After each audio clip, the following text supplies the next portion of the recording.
Welcome to Structures, episode number 12. Today's special guest is John Vogel. My man is starting a tour. It's called This Is Starting to Look Dangerously Close to a Tour. July 2024. The 19th in Philadelphia, the 22nd in Birmingham, 23rd in Atlanta, 26th in Greenville, 27th Panther Lake, 28th Greenville again. The show on the 22nd in Birmingham, Alabama, John has got a spot open. If you want to perform with him at that gig, let him know. Hit him up or hit me up. We'll make it happen. Without further ado, let's get into the interview and this great chat with my buddy John. Hi, this is John. Please leave a message. Thanks. Bye.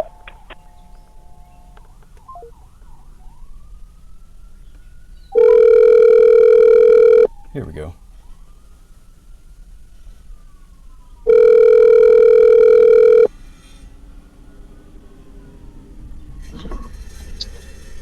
Hello. Hey, is this John?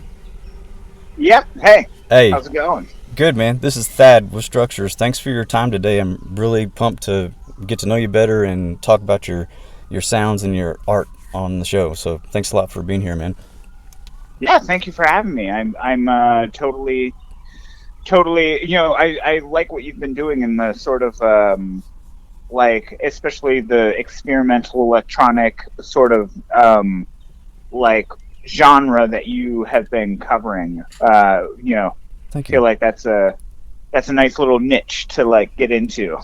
Yeah. Well, I was here and I met so many good people. I was like, it got to a point where the Instagram messaging was running out of steam, and I was like, well, I'd like to have conversations, and I thought putting people on a show and letting them talk about their art might be hard to say no to. So it's working well. I'm getting to strengthen my connections and meet new friends, and it's been a lot of fun.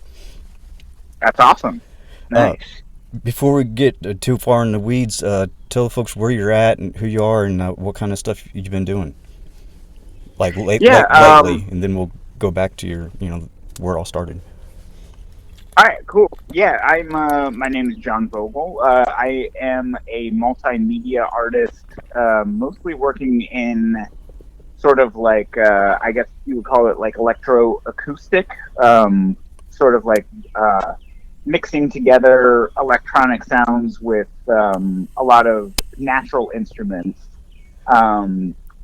And with a multimedia component. So I usually perform with like a couple TVs and a projector and like horns and keyboard and a loop pedal, and sort of have everything going at the same time to like hopefully create like a cohesive piece. Like everything, is synchronized and sort of locked into each other to like create a full experience, as opposed to like, just I guess like playing music with projections that are sort of just going in the background or something like that.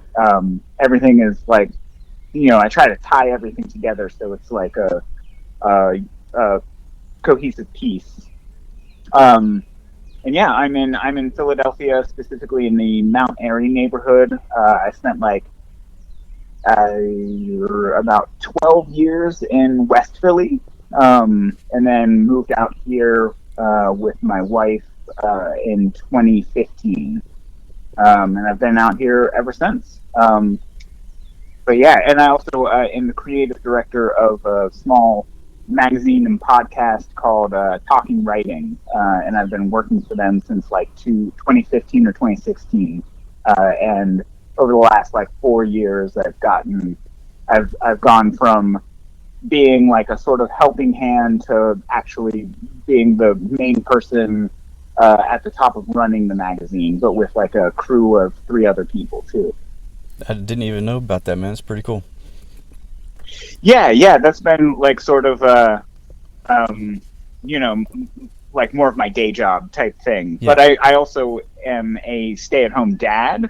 So when we had our kid 6 years ago, I kind of switched to trying to figure out how to do all remote work so that I could stay at home with the baby and then like do work during nap times and stuff like that. Yeah, yeah. So I like went further into trying to do talking writing since it was all remote, and just got more and more involved, and then ended up, when Martha, the founder of the magazine, decided that she really wanted to take a big step back, I offered to, take a big step forward and start trying to do what I could to run it. I feel weird saying run it, but and a lot of it is having a good team that is also like self-sufficient. So it's not like I'm like single-handedly doing this thing or anything like that. But I've Organizing, ended up, managing the project. Yeah. yeah, and just sort of being making sure, I guess, guiding the creative direction and just making sure that everybody is like following their interests and making sure that everything is moving. Doesn't that make a Yeah, better result though than trying to be like absolutely. the sole, the boss of everything? Yeah, I've worked in situations with like sort of tyrannical bosses before, and it's I always feel like taking autonomy away from people oftentimes just like it decreases the willingness of people to want to do the work, Yeah. when their ideas aren't at stake. um, and it just sort of like, I don't know, it just makes an environment that is not as fulfilling to me, as like when everybody is allowed to be their own person and do the work in the way that, get to the result in using the path that they have developed, instead of like especially when you have bosses who, like, you're getting to the place they want, but you're not taking the steps that they want, and then they get like really like harsh on you, for like not doing it exactly in the steps. Yeah, I always find that those sorts of situations really frustrating. Well, tune in next week to this employment podcast to learn how to utilize every person's unique abilities to the strength of your company. Yeah, exactly. No, but for real, that's good stuff, man. Because when you like try to put everyone on the same like level playing field, you're not at all benefiting from everyone's special skill they have. It just, It, yeah, yeah, yeah. totally. I want to backtrack for a second, and if it's not too personal, you said you had a child that was 6, um, Hmm. and I'm just curious if like what months were they born? April April. 9th. Okay. Yeah, 2018. March 1st, my 6-year-old son was born, so we have a child about the same age. Nice, awesome. Yeah. Yeah. So, how does your family structure work? Are you like both working, or does one of you stay home? Yeah, we both work. My wife is a school teacher, middle school, and Hmm. I work in a factory, I guess a factory of sorts. I run a silkscreen printer for glass bottles, like, Oh, like whiskey bottles, wine bottles, primarily stuff like that. So, that's pretty sweet. yeah, we both work Nice. full time, and like I know being a stay-at-home dad is a lot because at times when I've just had a week or whatever to be at home, that's still a full-time job. So good on you for tackling that, and I think it's really great when kids can have a parent at home. Yeah, and I guess, I had left. I was working in as like a video engineer for, like, digitizing video for a while for a boss that I really did not get along well with, and then when my wife got pregnant, it was just sort of like it coincided at the same time as I was sort of getting to a point where I was like, I got to get out of here. And Yeah, yeah. yeah, so I kind of made an exit strategy, and like I said before, like started to try to lock down some remote work that I could do, without a schedule. Yeah. and figure out, because when you're looking at it, it's like we're not alone in my family is not alone in hitting the wall, the sort of choice of Yeah. like, am I going to work and basically put all of my the money that I'm making at work into childcare, Right. Right. like, because you're just like eating an entire salary by putting your kid in childcare, Yeah. or am I gonna like try to maybe stay home and like do some work on the side, And and you reduce your overhead, so the amount you need to make is reduced as well, and then you can climb from there. But you right off the bat, exactly. yeah, no, I totally get it, and that's a very good point. And we're blessed in the fact that our my son's grandma, my wife's parents live next door, so they help. Oh, nice. Yeah, they help with getting on the bus and after school and all. So we don't have to pay for childcare, so that makes a big difference for sure. And I didn't mean I Yeah, wasn't laughing definitely. at you earlier when you're talking about exit strategy. I just saw an image in my head of you like looking at your boss and being like, "Oh, wife had a kid, gotta go." Yeah, I'm it I'm almost sure it was happened more that way. eloquent than that. Oh, was it?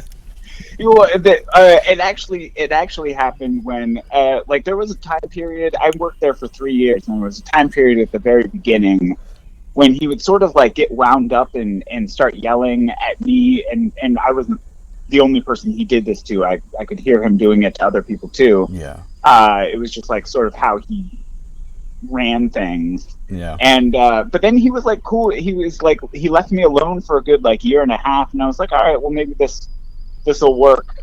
Maybe this will be okay.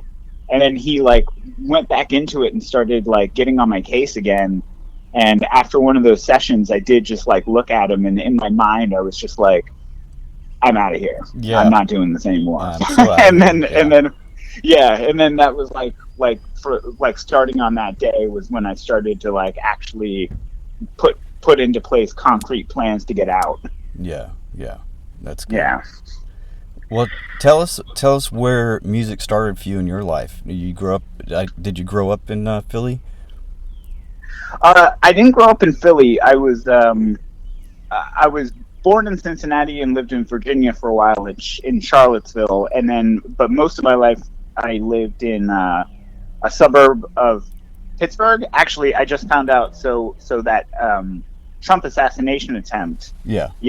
yesterday was by a kid from Bethel Park, and I was from Upper St. Clair, which is like right next to Bethel Park. Oh wow. So, But you weren't involved. Just to yeah, clarify, you weren't there at the rally. You weren't involved. yes, I was Okay. not there at the rally, Okay. not involved, but it was just funny, like, we hear about this thing, and then we're reading, and it's Yeah. like, oh, he's from the suburbs of Pittsburgh, and then like we start narrowing it down, and it's like, oh, Oh wow. holy shit, Bethel Park, that's like right next to us. Probably may have went to uh, the same store or whatever. Like that's wild. yeah, well, he was, I guess he was only 20, so I'm 43, so I would have, already been gone by the time he was born. But 40, he was, 43? Aren't you're kind of old to be having a 6-year-old, aren't you? Did you start? Well, no, I backtrack. I'm 44. Never mind.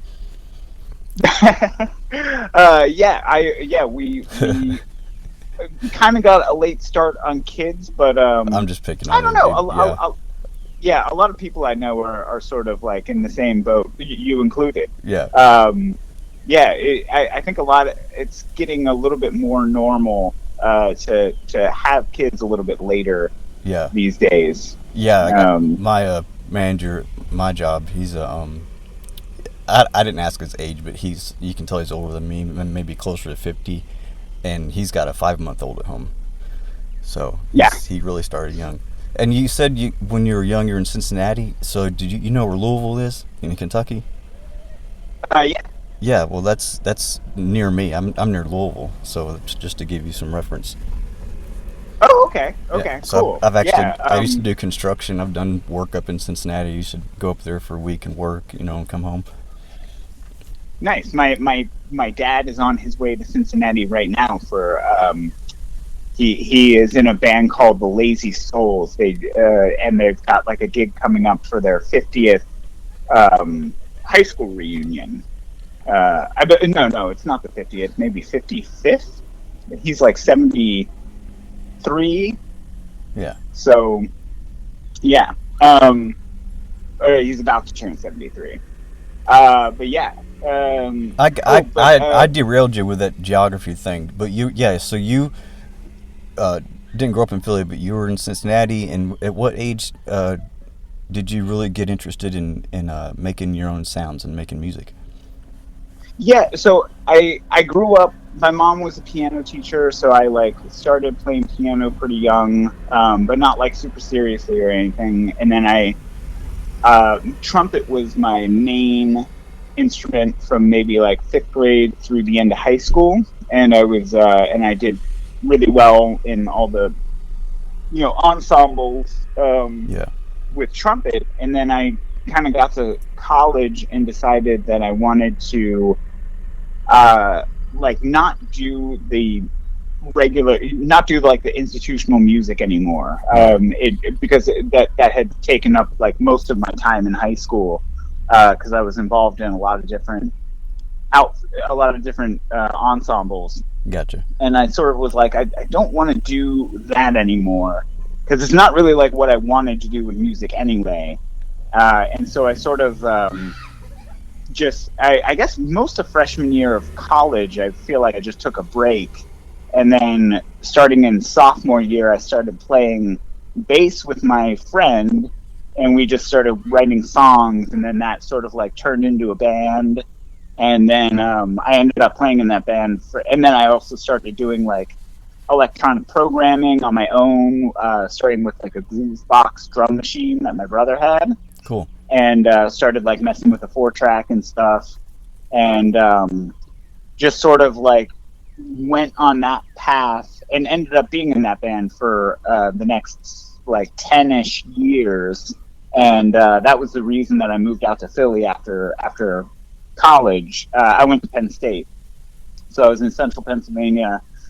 Then my friend and I moved out to Philly to join up with our other bandmate who was already living out here, and we just started playing out at like the clubs and stuff like that. And then we ended up all moving in together with a bunch of other musicians, and we ended up starting up the Danger Danger House, which later turned into the Danger Danger Gallery, where we were just bringing through like underground bands who were touring and stuff like that. And we would, you know, put shows on regularly, like maybe 4-band shows, and then every year we would have like a blowout of like 19 bands or something Wow. like that. That's a great name too, And Danger Danger. Because I don't even know if it's an art gallery or a venue I'd want to go. What is Danger Danger? I got to see this. right, yeah, and it was the house was called Danger Danger before we got there, and it was named after like there was an alarm. It had like a servant's staircase that was like real narrow and steep, Right. that went into the kitchen. And when you opened the top door, there was like an alarm that would go off and just say, "Danger, danger! Please be careful when using these steps."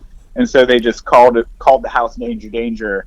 And then when we moved in, they were like, "Are you going to keep the name?" And we were like, "Sure, why not?" Yeah. And it ended up, yeah, getting like really popular for the time that we were running things out of there, which was like maybe 2006 to 2009-ish, 910, something like that. Um, and yeah, and then we ended up we sort of went through a transition and developed into all the same members developed into a larger band called Grandchildren, and we played that. I played in Grandchildren for like 10 years, up until 2019. And that whole time I was sort of like working on solo stuff in the background, in between jobs and playing and stuff like that. And then in 2019, when Grandchildren stopped playing, I just decided to go like full force on my solo stuff and really try to like push some of my projects out into the world, so, which is where I'm at now, just trying to uh, get things out and make things a little bit more public. Well, that's a perfect spot to tell people where they can find you, where they can find your work. So how about that? Yeah, I'm working on a website right now, which should be up in like the next couple weeks, probably. Which is going to be the domain is johnvogel.com, and that's JAWNVOGEL. JAWN John is like a Philly term for thing, like thingamabob, or like Ah, okay. yeah, like did you see that John last night? Like Yeah, that's that's neat. how it's used. So yeah, and there are a lot of other John Vogels out there, so kind of adopted the alternate spelling to I like that. specify myself. Um, but yeah, so that website should out soon, and then I'm also on Bandcamp, just at John Vogel, and I usually like post and announce things on my Instagram, which is also JAWNBOGEL. Um, so that's like my handle across all the different platforms Good. that I'm on. So what kind of Yeah. Oh, go ahead. I was just gonna say, and my the two albums that I've released under John Vogel are also on like Spotify, Apple, like all the streaming services and stuff. Okay, that's what I was going to ask you. What you had released? You got a couple albums out right now? Yeah, I've got Weird Music and No Concept out. Weird Music is like a project that I've been working on for a really long time, where I interviewed a bunch of musicians from some like sort of countercultural bands like Matmos and XDXRX and Man Man, and collected a bunch of interviews and then edited them into like a 50-minute piece and wrote music underneath all of it, to sort of like give it a flow. Yeah. So it's like a multimedia, like, solid piece. Um, and I've been working on that for like since I collected the first interviews in 2009, and kind of went through a pretty intense drafting process throughout. Like, I finished interviewing people at the beginning of 2012, and wrote like a rough draft that was like 2 hours long and like 26 songs long, and then spent the next like several years figuring out how to play the piece live, Yeah. with real instruments and the loop pedal, and sort of also editing it down and condensing and cutting songs out, until I got down to like 50 minutes and 12 songs, which is where the final product ended. And I figured I finished like the whole editing process leading pretty much into like the pandemic. Um, and then I recorded it and put together like a multimedia video during the pandemic as well, um, and released it in 2022, I think. Um, so yeah, and then No Concept was just like a really short-term album that I wrote, and made for the RPM challenge, which is like a challenge to get people to record an album during the course of February, and then you like release it by March 1st. So I put that out March 1st, 2024, and just kind of worked on it. Started like developing some of the songs, just like writing loops and stuff in like December and January, and then in February like took 10 of those and made them into like real songs, and put out the album on March 1st. So that's like sort of a palate cleanser, like easy short-term project after Yeah. finishing like a very intense long-term project. No kidding. And yeah, I'm gonna have to go on YouTube and delete all my interviews. I didn't know I was supposed to save them up and make an album. I didn't know I was doing it wrong, so I'm gonna have to. Well, I was releasing them too. And I'm kind of doing the same thing now with my upcoming project, Perfect Recognition, where it's sort of like I collect the interviews and then release each one as an individual interview, and then like go and look at the whole collection as one thing and start to like pick out pieces that match each other and like sequence them and like try to bring them closer to each other, And that's kind of like the process that I used. Not that, you know, I, I'm not saying like everybody should do Yeah. that because it took a long time. It's really Uh, neat though. I haven't. I need to go listen to the albums. That's my bad. I didn't do that yet. But I really enjoyed the ones you shared with me. And for anyone, if they haven't seen or heard something like this, and this is my. I don't know if I can say it's my first experience hearing music over talking. But mhm. in the way you did it, presenting it like that, with the video and how you do it, just I was for the first couple seconds, my brain's trying to adjust to it. Like, wait, what's going on? It's like a cacophony of sounds, right? But then it didn't take long at all, like to settle in to the mood and the groove that you make out of it. And I just thought it was like a wondrously creative idea, and I just love it. So, if anyone's thinking like that sounds ridiculous, just go check it out first. Because it's Yeah, really cool. thank, It's really cool. and that's awesome for me to hear too, because it's when you're anytime you're doing something, especially if it's not like nothing I make is really something that's easily categorizable or Right. like It doesn't fit in you a know box per se. Yeah. yeah, and and that's been kind of a difficult thing for me also when trying to play shows and stuff, because you look at all these like bands and venues and stuff for promoters and often, or even just bills, Yeah. and it's often like grouped by very specific genres, like and these all these acts like really do group together very easily.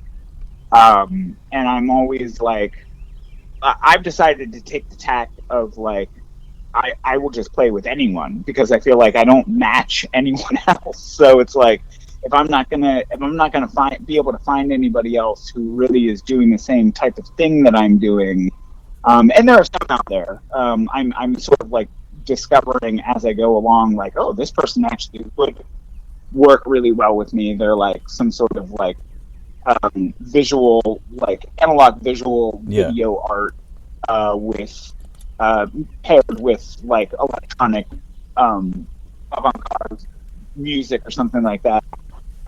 But instead I've just been like, I'll play with like hip hop groups, electronic groups, punk groups, rock groups. Like I'll play with whoever, just because Yeah. I feel like it's and to my surprise, it kind of like still works even like when I'm in front of audiences who are sort of maybe more geared towards a specific genre. They still seem to be open to it, which has been really awesome for me.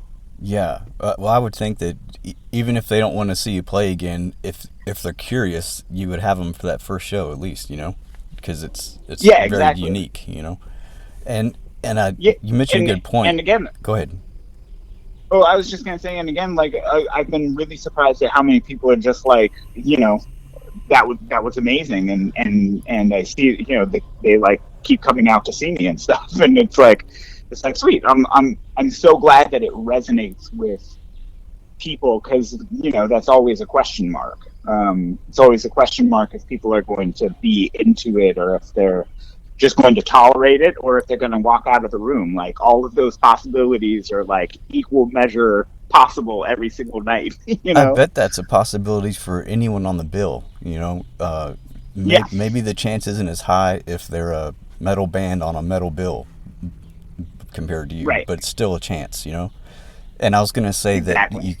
you had a hard time finding people like that do kind of what you do to play with them and stuff, but you don't really need someone that's the same. You just need people that are open to art. You know.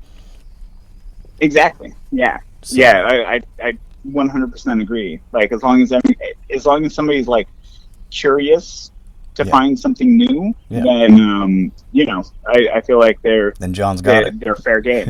Yeah. Yeah. Yeah, that's pretty cool. And can you give a brief description, if you can, or go in the weeds? I don't care.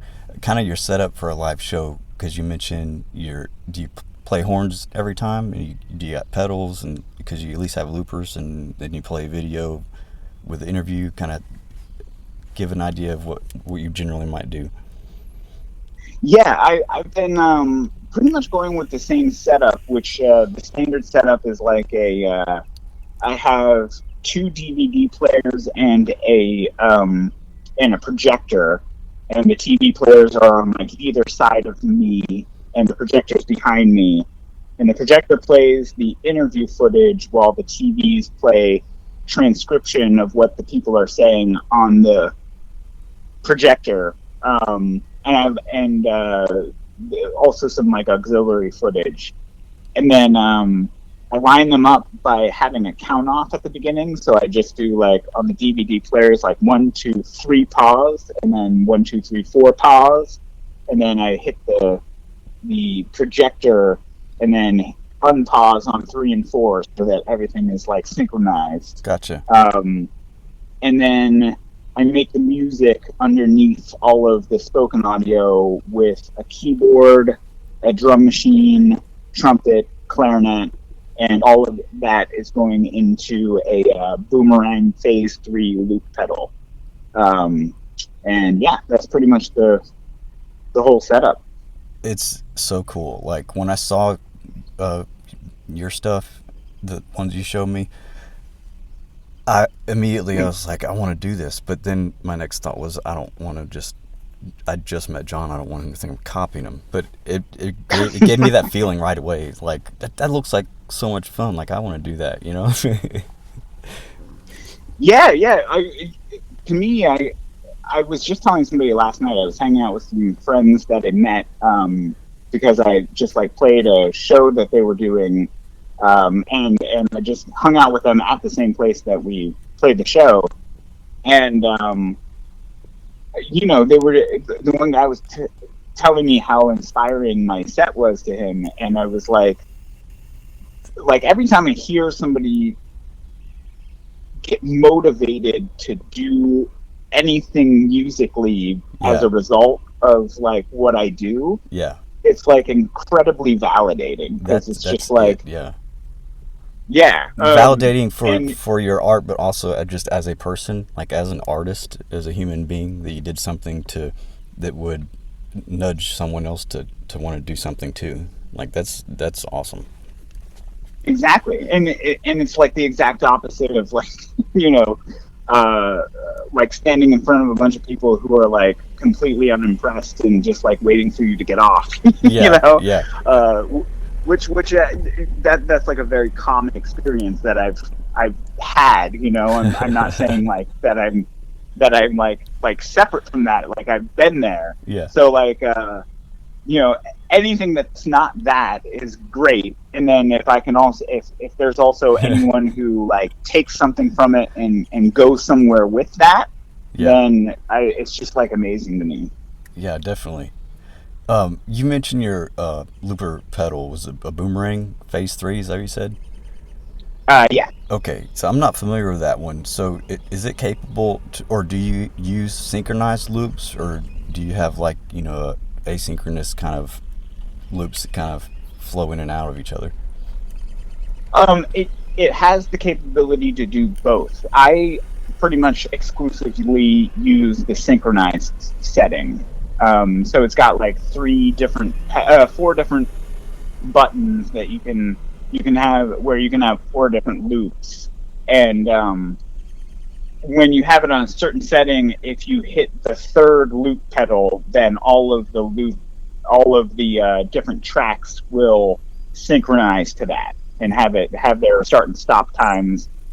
You can sort of do like, you can do 1 loop on the 3rd pedal, and then on the other pedals do like 2 rotations or 3 rotations of that loop. Gotcha. To have like a loop, going over top. But everything will fall into line with that phase. Sounds like it's built for you can use it how you need it. Hey. Yeah, totally. Because you can also like have all the loops going where they're like not lining up with each other, and they're sort of like going at different speeds and pull off like um, a Stephen Reich sort of thing, Um, but yeah, but I pretty much strictly use it as with the synchronous with everything synchronized, just because like that's how my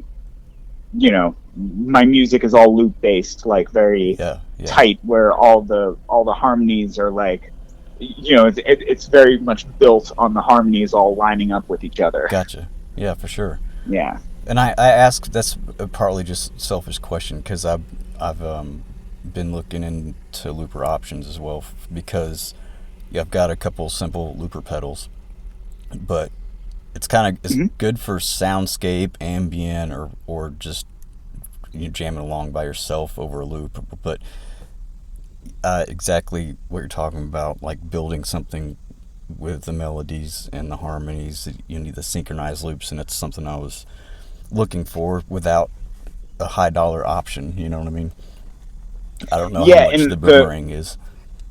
it was I don't know how much it is now. When I bought it in 2014, I think.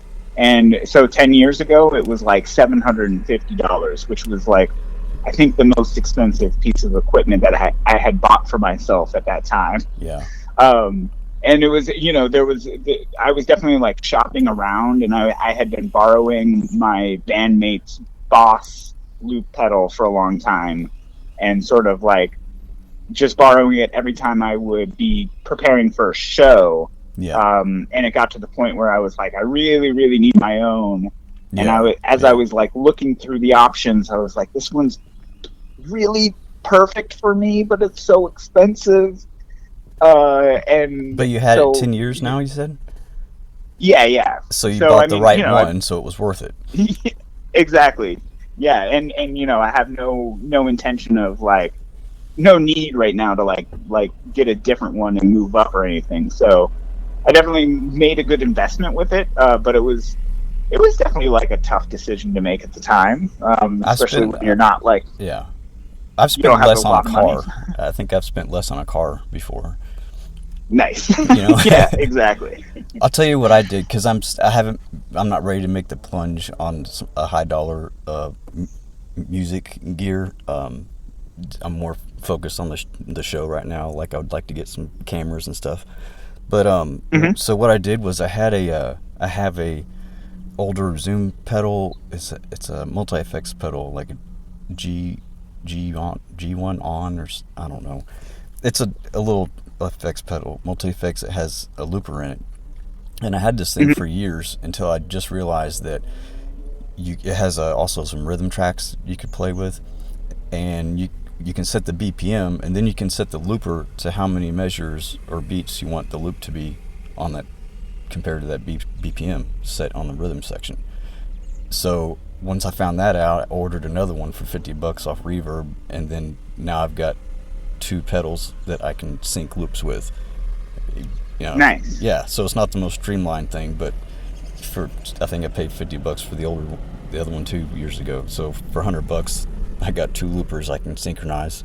So now I'm playing with different lengths of loops that will, like, they're synced, but maybe one is 8 beats and one is 7. So they kind of rotate and then meet back up. Stuff like that. Right, right. Yeah. So that Yeah, which, was my that's cheap way to try it. I was gonna say that's like a perfectly reasonable, cheap workaround to like, you know, Yeah. the more expensive deal. But on yours, you can have four different loops playing. They're all synchronized, huh? Yeah, yeah. Which is so, there's a lot of, usually all the range stuff in just like the recording program, and sort of have like my drops, like where like either the bass and drums drop out, or like, have like Yeah. two parts like going back and forth or something like that.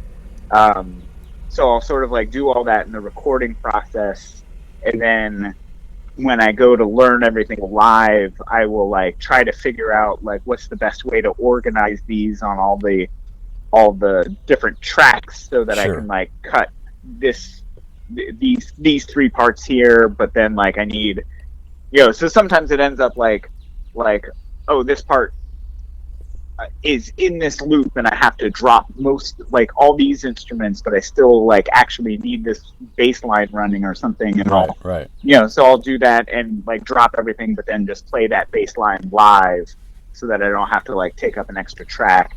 But yeah, it's just like trying to figure it out logistically, Yeah, which for sure. It's a and trick.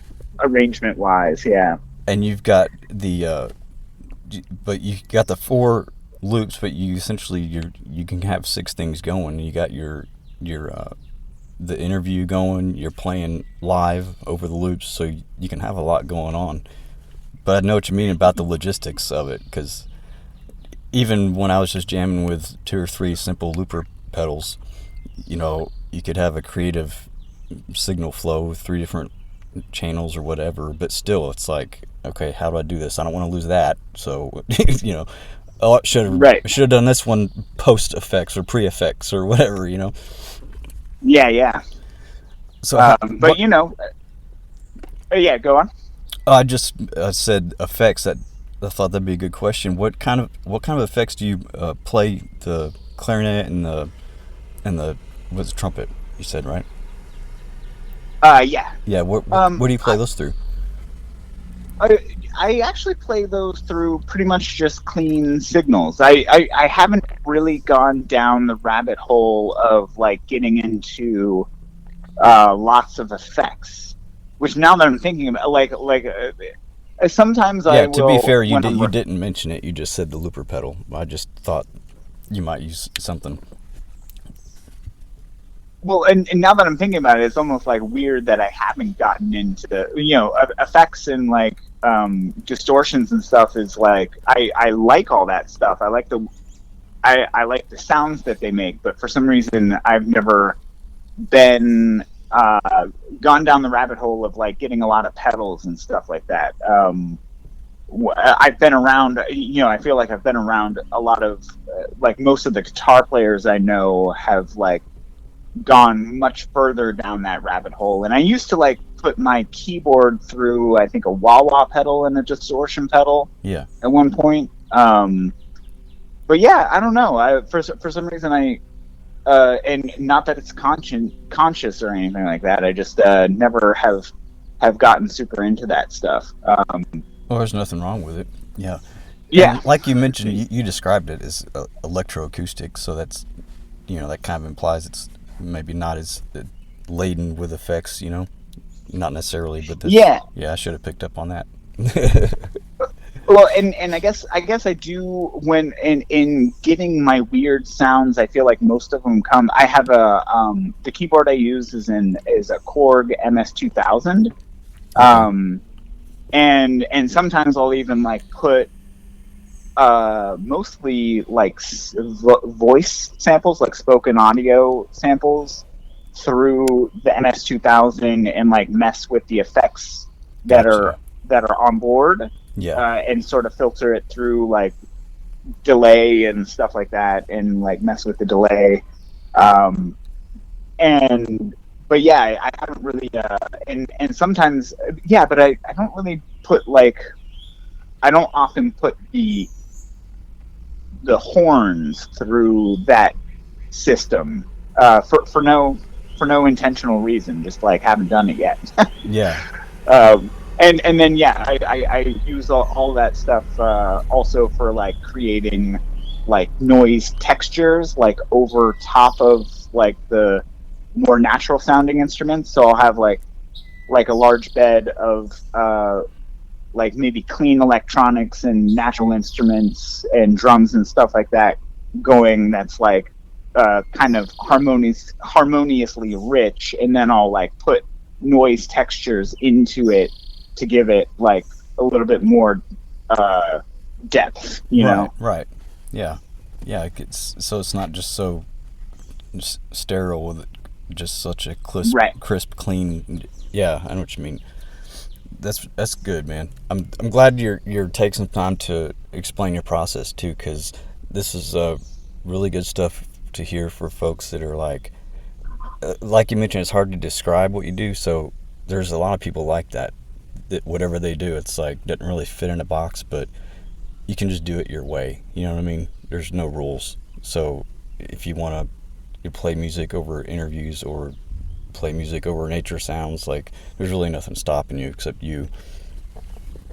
Yeah, because I feel like anytime you run into something like that and you're like, well, I can't do this because like no, you know, um, nobody's going to understand it. It's like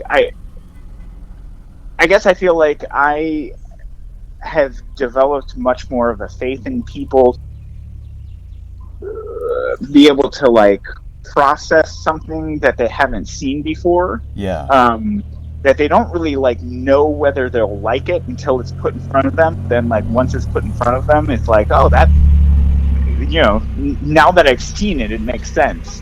And I always have the problem of like when I'm working on stuff, trying to explain it to people, and I feel like I get these looks like people just think I'm completely crazy while I'm trying to explain like what I'm doing in like the studio or like what I'm working on. Well, now you can And just send them a link to this episode and just leave it at that. it, exactly. And even when once I finish pieces, I can send like the finished product and people get it. But like trying to Yeah, yeah. describe it before it's done is like I've just run into that wall so many times where I'm like, this is not translating, and I feel like the only way I can translate it is to show you the finished Is to product. So show I it. just need to finish it. Yeah. Yeah.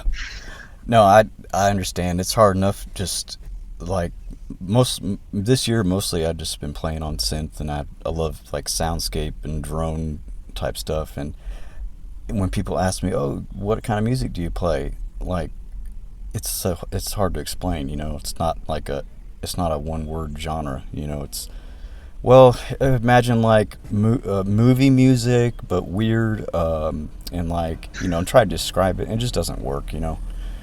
Yeah. Then I can just show it, like you said, just show them the product, show them what I do, and then that way they won't talk to me again. So Right. That's your way of distancing them from me. yeah, Yeah, I totally feel that. Yeah.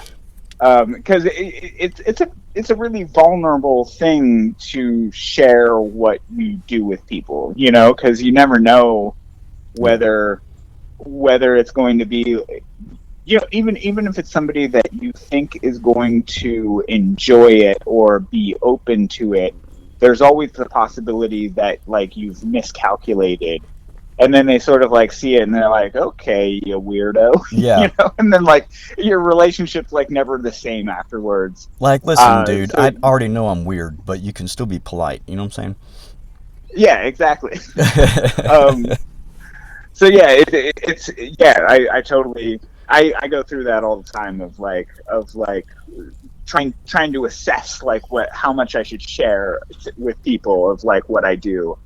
Just trying to figure out like this, you know, what not. Yeah, yeah. And I just throw it out there, and I just throw it out to the wall and see what sticks, you know. But Hmm. also, Totally. it's um, we're working in a little bit different fields too, because you're performing, and you are, you know, more concerned about the, I don't know if concern's the right word, but you're more thoughtful of the audience that's right in front of you. You know, for me, I just play for fun, and I'll share something sometimes on Instagram or YouTube. So it's more like just for me. I mean, I share it, but I mean, I don't really care if how it's received. You know, my friends will like it anyway. So there's a few people that will appreciate it at least. But it's Yeah. I could only imagine with doing something very experimental, like maybe in a new town or at a new place with a new crowd. Yeah, I could imagine. And I guess I've been sort of trying to that it's been a weird transition for me to sort of because I have been doing my own music mostly for my own enjoyment and you know, pretty much just for self satisfaction, starting you know, pretty much throughout the entire time that I was in both my bands. I felt like the bands sort of scratched the itch of the Right. whole of like performing for people and having like a more comprehensible and like something that's going to be more palatable for people. Right. Like I always had that taken care of with the bands and being able to go on tour and perform. And then it was kind of like after those had gone, and especially throughout the pandemic, because I had just been so like, you know, while I was playing so much live in bands, I never really had the itch to go out and see live music. Like that was always something that was sort of over fulfilled for me. Like Right. I played enough and I was in the context of live music enough where like I wasn't really hungry for it in my downtime. And then like throughout the pandemic being having no live music and not being at like shows and stuff like that, after like 2 years of that, I was like, I really, really, really do miss seeing live music and playing live music. And now, since I'm not in any bands, my only option for playing live music is to like try to figure out how to book my own shows and get how to play places and get in front of people. So it's been a pretty big shift over the last like 2 years to trying to do it on a higher level and do it more consistently, and try to figure out like where I fit, and trying to fit it into like more of a public facing endeavor. And it's been a little weird, you know.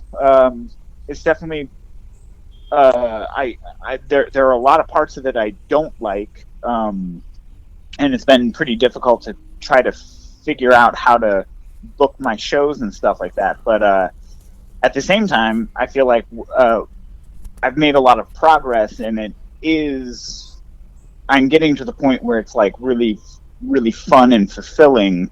Good. And now every time I go out and play a bunch of shows, I like soon as I'm done, I'm just like, I need to go home and book more shows so I can do this again, because that was fucking awesome. That You is know? awesome. That's awesome, man.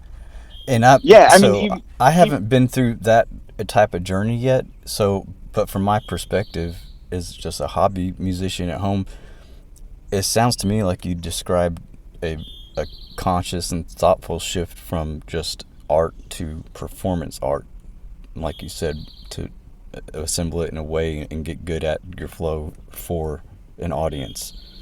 So and from sort of doing it only for myself to taking into consideration right. an audience, and I guess trying to package it too. I mean, there's like the sort of like internet based like packaging of like, you know, trying to get out there and trying to figure out like how do I present this in a way that people can have access to it, can like enter into it, you know. Yeah. That's definitely been something that I intentionally was not doing Yeah. up until like the past couple years. And yeah, there was definitely like a conscious shift of like, okay, I think I do need to figure this out in some way. You know, and when I said like every time I go out and play shows and they were awesome, I do want to specify that not every single show that I play is like amazing. But like there are, even the ones that aren't amazing are like, I still get enjoyment out of them. And then there are enough shows that are like really, really like fun, just in terms of like the reaction that I get, to the point where I just keep wanting to do it. Yeah. Have you had an instance yet, a show where maybe the audience wasn't so hyped on it, but you're hyped just because you pulled it off so well? Like you did what you wanted to do? Yeah, well, I just played in Atlanta. I just played like a community day where I was definitely like, and I knew this going in, where I was like mismatched to the tone of the show. Right. And it was just sort of like, well, let's see what happens, you know. And Yeah. it kind of went how I expected it to go. But there was also a show like in I think it was Columbia, South Carolina, that I played, where, you know, there just like wasn't that many people there, but like the few people that were there were really into it. But you know, wasn't like it was a very show, but it was still like fun to me. Like it was got through my set really well. It was the first show of like a couple other shows, so it was like a good practice. It was also good practice setting up, like unpacking, setting up down, and then packing up my car again. Like all that stuff is good. It's good practice to just like go through the whole routine, so you, Sure. so it becomes like a rote thing that you just do, you know. So you know, I feel like it all serves a purpose, and even so, even when it's not good, I still have like been getting enjoyment out of it. And then luckily, there have also been shows where like the show itself was like really good. Good. So yeah. Well, I'll have to keep tabs on you, man, if you ever come close to Louisville again, because I saw recently, I forget the exact cities, but I was like, well, that's not, you're not too far away. I think did you go to Cincinnati for a show? Not Cincinnati. I did say in a comment that I wanted to get out to like Pittsburgh, maybe Ohio and Chicago, like kind of do a route out there. Yeah, maybe that's it. Where I saw Mostly, you say Ohio, and I just said Cincinnati, but yeah, man, that's like, not too far. yeah, totally. And the bands have played in Louisville before. Um, I at least like once. Our show was not very good there, if I remember correctly. I think Grandchildren played a Louisville show where like literally no one came, Oh, and then there was like uh, I think even at one point like the sound person like went out for a cigarette, and it was like wow, we're playing for like a completely empty room. Like maybe the first time that we had like been absolutely alone in the room playing. wow. In our whole existence as a band. But luckily that didn't happen like too frequently. But I feel like that's something that you just have to like sort of go through as a performer and as a band of like, and it's something that we don't necessarily tell people who want to start playing in bands, that like this is a distinct possibility for you. Right, right.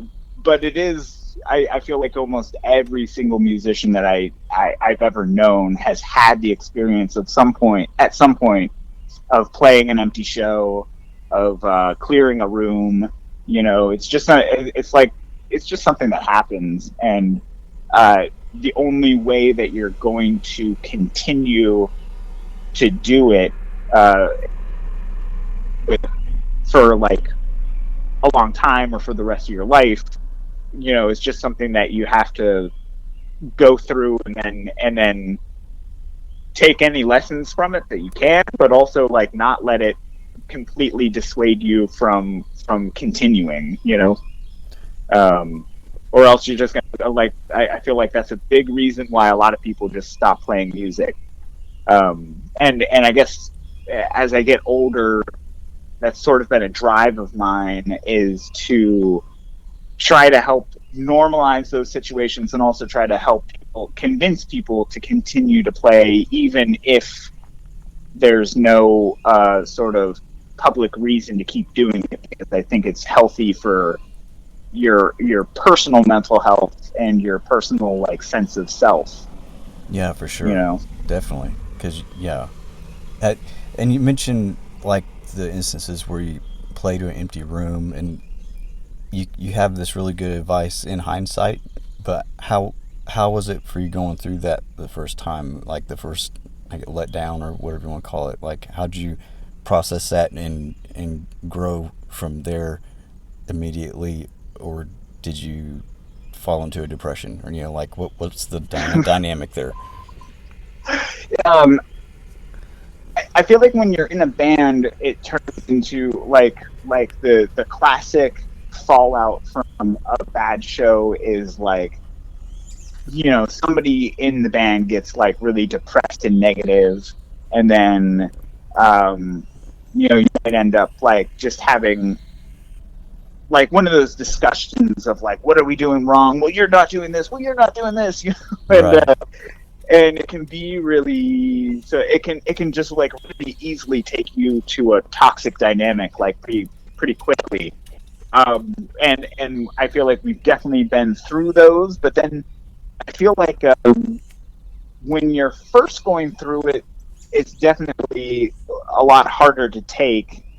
And then as you go through it again and again, I think you start to realize that it's just like a part of the, part of the process. Yeah. And everybody sort of like starts getting better and better at dealing with it in the moment. But it's definitely really tough to deal with it at first. And and then I feel like if it keeps happening, especially you see this with bands that have had some sort of a popularity, something that went well, and then they have like a run where things are going really well, and then they go out, they maybe release another album, like a follow-up album, and then go on tour, and like attendance keeps like dropping and dropping, possibly even like a precipitous drop of like you were drawing a bunch of people and then all of a sudden like nobody was coming out to see you. Right. I think that can be really, really tough to take, and most, I would venture to say that most artists or bands don't really like recover from that if they go through that. It takes like a really strong band to be able to like do that, go through that, and then keep going afterwards. So yeah, I don't have any great advice for that, except I feel like if you are a band who has sort of reached a certain level and then people stop coming out to see you, one move that you could take is to go back to like the underground, just like go like intentionally go down a level, to where you're all of a sudden like playing intentionally smaller places or like easier crowds, to try to like build back up. I think that might be like your only option at that point, unless or else like come out with a new album that like hits or something like that. But that's never a guarantee. And I think it's easy to get stuck into like the trying to continue to put out albums, and you just keep putting out albums and hoping they hit, and then they don't, and then you're just like continuously putting out albums that are like not doing very well. Right. But I feel like it's a lot easier to put out albums that don't do very well if you don't have that background, if you don't have that expectation of success, Right. and you're just sort of doing it with the knowledge that this might not, this probably won't take off, but hopefully it'll resonate with somebody. Hopefully some people will find it, and hopefully some people will like it, and that's kind of what I've been doing solo is just like, I don't have a very big audience by any means, but I'm also it's not like I had a big audience and then lost it. It's just like I'm just starting to sort of like build up right now. So Right. Yeah, I just love to do it and want to be able to connect with people through it. I think that's the most important thing. You gotta love what you're doing and have good intentions for it or with it, Yeah. And the rest will open up. I'm not saying everyone's going to be a huge commercial success, but the right connections will be made. You may not even know the people you reach or encourage with it, but you're doing it, and you're doing your part by putting it out there. Exactly. Yeah. Like most people don't make it there. So I think also being realistic about the sort of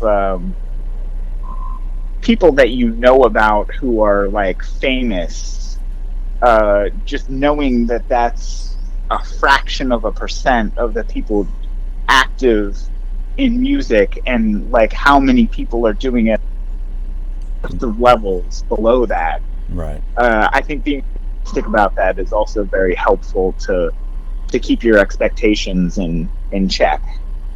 I'm glad you shared your experience with it too, the growing process with the audience or people liking it, because that's something I think a lot of people don't consider, is even someone that's mildly successful and famous, uh, you really don't know what they had to go through to get there, you know? Right, right. And probably a lot of people have like been through all that stuff. I think it's sort of right into popularity, Yeah, yeah. which I think does happen. But yeah, I think it's very rare, and most of the time you sort of like don't really know the amount of stuff that people have gone through to get to where they're at, and also the amount of luck that they've had, because you can also do these same steps and not get there, and that's like a very real possibility that you always have to consider. Yeah, yeah, yeah. Everyone's dealt in different cards. I mean, it's sometimes just music, for example, like can be a passion and a hobby. It doesn't mean you're necessarily destined to do it on a big stage, internationally. Like, it's I'm not saying you can't, but if you be honest about your life path and your purpose, if you believe in that stuff, then maybe it's a different avenue with your art than just being filthy rich off of it. Exactly. Yeah. I Totally wouldn't I agree. wouldn't turn down the money, but you know, it's, Right.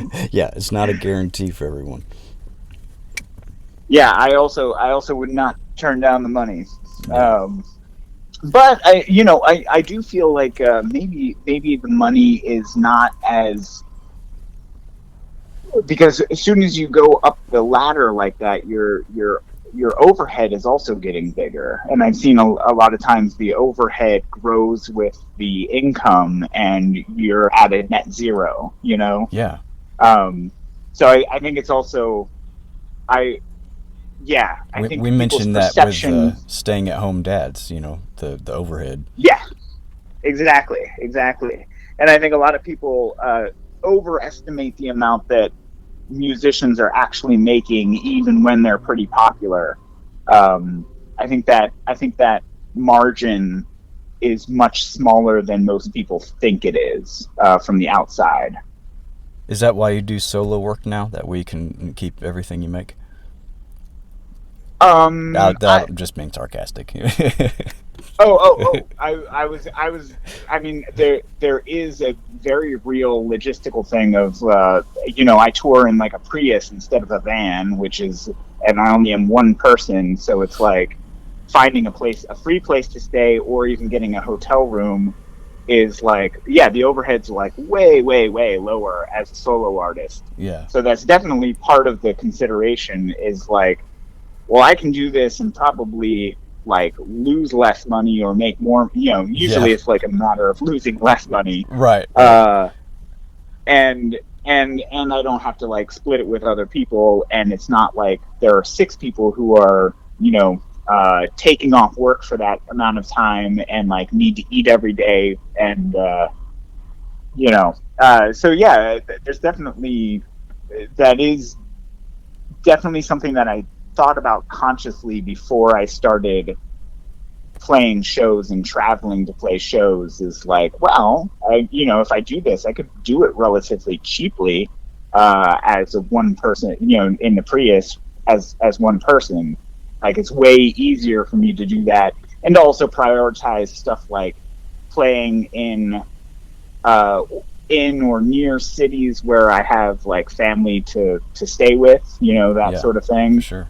Um, that's definitely, those were all like thoughts that I consciously had before starting on this sort of little adventure.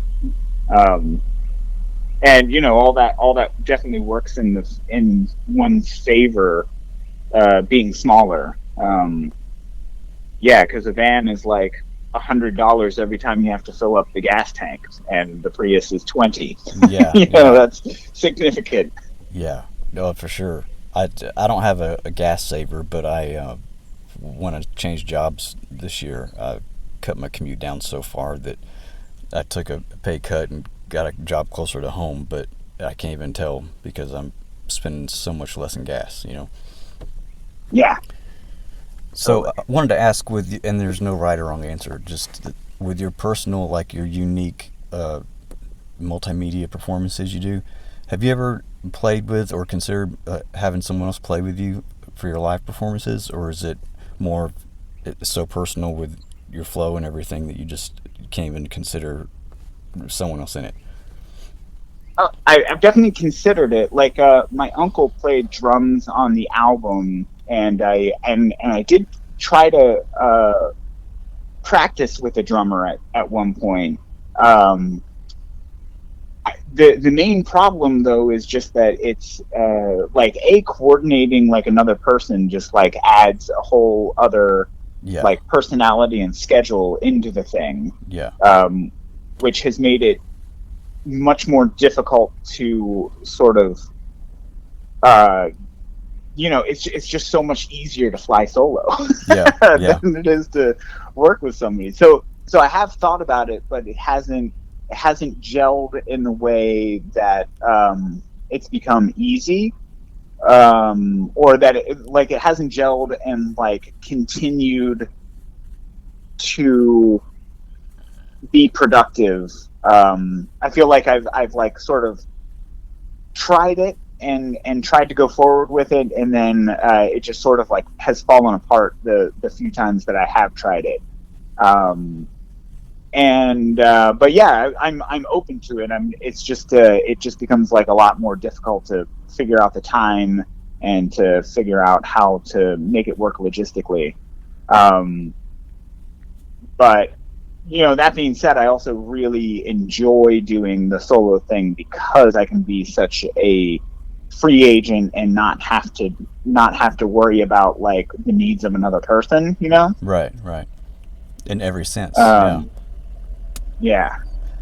And I could imagine with all you do with looping and multimedia, like it's probably not super easy for a just say drummer, for example, a traditional drummer to jump in there and go with it. I'm guessing. Yeah, well, that's the thing is that like in order for it to get tight, like the amount of practice it would take, I think would also be sort of like too much Almost to make it counterproductive. worthwhile. Yeah, Yeah. yeah, Because it is, it's taken me like almost 10 years of practicing it to get it to where I feel like it's smooth, right. and then to like bring another person in and try to and try to like because I make mistakes, like Sure. that's the other thing is like I make mistakes, and I sort of like if I butcher something, like I can just sort of put it behind me and move on to the next song. um but it makes it a lot harder if I make a mistake and then like somebody else is trying to like also play along to my mistake. Yeah, yeah. uh so yeah, it just make like giving it more moving parts just makes it like a lot more difficult.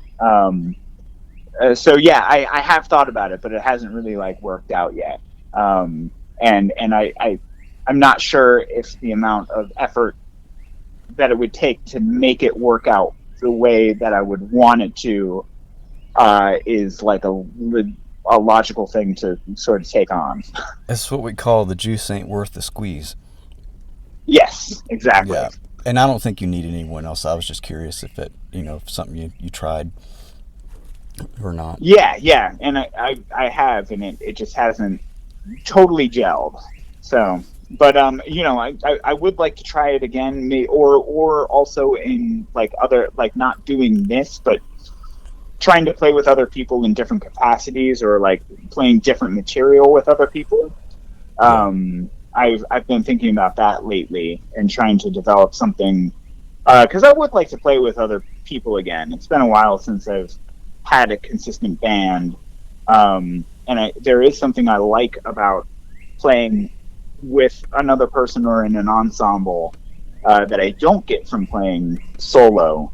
Yeah. Um, but I'm also like content with where I'm at too. So there's not like a huge um, desire to do that. Like, yeah, the Yeah. desire to do that is not big enough for me Yeah. to like put forth the effort.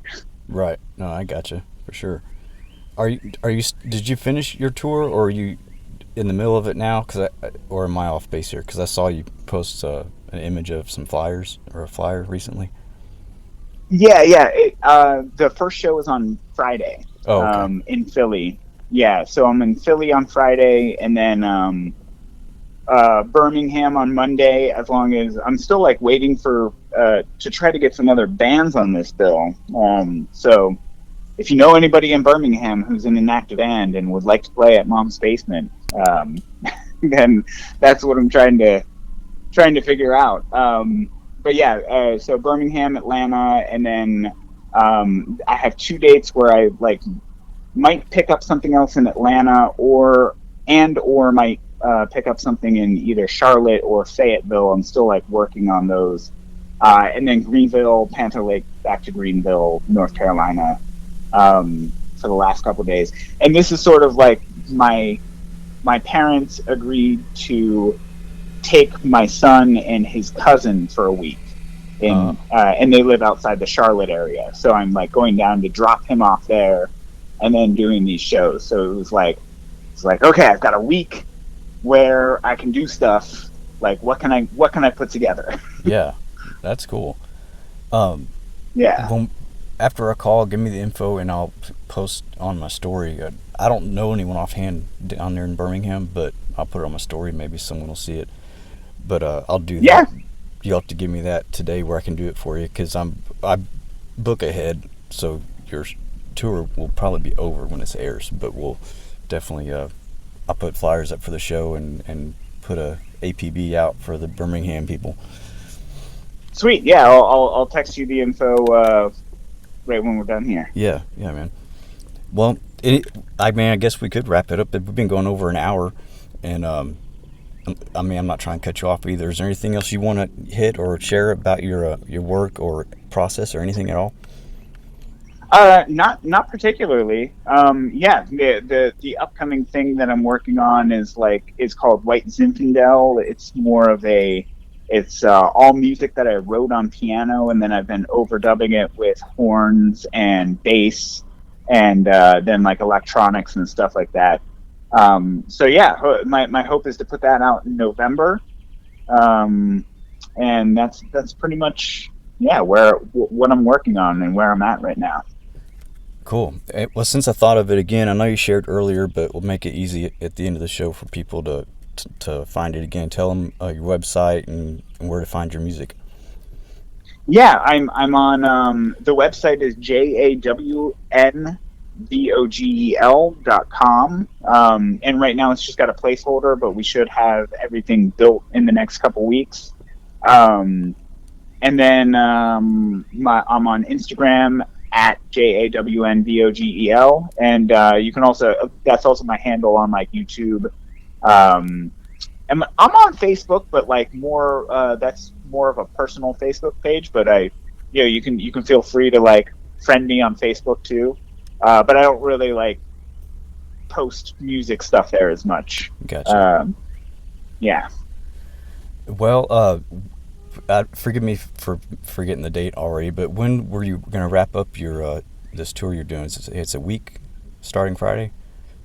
Yeah, the last show is on July 28th. Okay. I know that I'm totally putting you on a spot here in recording, but if you'd like to touch base after your show and share some highlights or some funny moments or anything from your experience, dude, I'd love to have you back on to do that. Yeah, for sure. I totally be down with that. Cool, man. Yeah. My goal also this time, I also have a Substack page. Like Talking Right is on Substack, and I've got like a personal little blog there.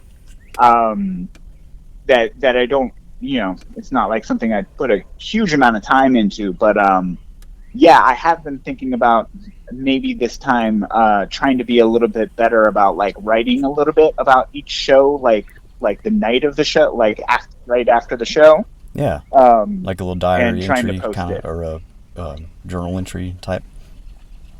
Yeah, because I keep meaning to do it, and then like I'm always like, oh, I don't want to do it while I'm on the road. I'll do it when I get home, and then I get home, and then real life starts back up, and Yeah. I just never get to it. No, So, actually, real life never um, stopped. You get home and have to catch right, up. Yeah, I know. I know what that's like. yeah, Well, dude, I really appreciate your time today, and it's been like really cool to get to know you better, and I really dig what you're doing. And I'm serious. I'd love to have you back on here in a week or two when you get a chance to share about your tour, since it's just happening. You know, that'd be really cool. yeah, for sure. I'll totally hit you up when I'm back home. All right, man. Well, I really appreciate you, dude, and thank you so much for your time today. And look forward to chatting with you soon, man. And thank you for having me because yeah, I love talking about this stuff and I love sharing and it's always amazing for me to hear whenever like my work is touching someone. So that's huge for me, and just wanted you to know that too. Well, thank you very much. Actually, I just thought of your work and what you're doing recently when I was listening to some audio, some spoken audio, and I'm playing around with a delay pedal. And then that's not exactly what you do, but I was like, made me think of, oh, it's John Vogel's on my mind now, playing with Nice, spoken word. Yeah. But man, sweet. you have a wonderful rest of your weekend, and take care on the tour. Take care of yourself. Do what you got to do, and I hope it goes well. And I look forward to touching base with you when you get back. All right, sweet. Thank you, man. All right, brother.